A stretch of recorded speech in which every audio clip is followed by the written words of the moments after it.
नवाब मलिक यांच्या नेतृत्वाला भारतीय जनता पक्षाचा विरोध अजूनही कायम आहे। अजित पवार यांच्या राष्ट्रवादीने नवाब मलिकांना नेतृत्व देऊ नये, भाजपचे नेते व मंत्री आशिष शेलार यांची ही भूमिका आता पाहायला मिळते। मुंबईत मलिकांना नेतृत्व दिलं तर महायुती होणार नाही। भारतीय जनता पक्षाचे नेते व मंत्री आशिष शेलार यांनी आपली भूमिका ठामपणे मांडली आहे। अजित पवार यांच्या राष्ट्रवादीच्या भूमिकेकडे आता सर्वांचं लक्ष आहे। आमची भूमिका पहिली तीच होती, आजही तीच आहे, उद्याही तीच राहील।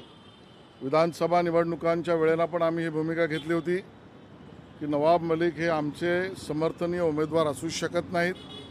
हा विषय व्यक्तीपेक्षा त्यांच्यावर असलेल्या आरोपाचा आहे।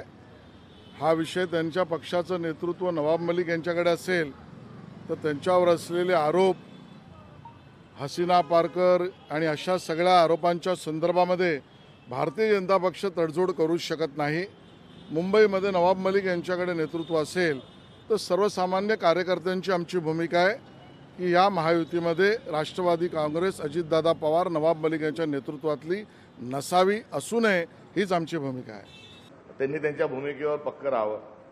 त्यांच्या सारख्या भूमिका बदलणाऱ्या पक्षाच्या आणि त्यांच्या नेत्याबद्दल काय बोलावं। देवेंद्र फडणवीसांनी जोपर्यंत वेगळा विदर्भ होणार नाही तोपर्यंत लग्न करणार नाही असंही म्हटलं होतं। त्याचं काय झालं ते आपण लोकशाही मराठी ऐका, पहा, जागरूक रहा।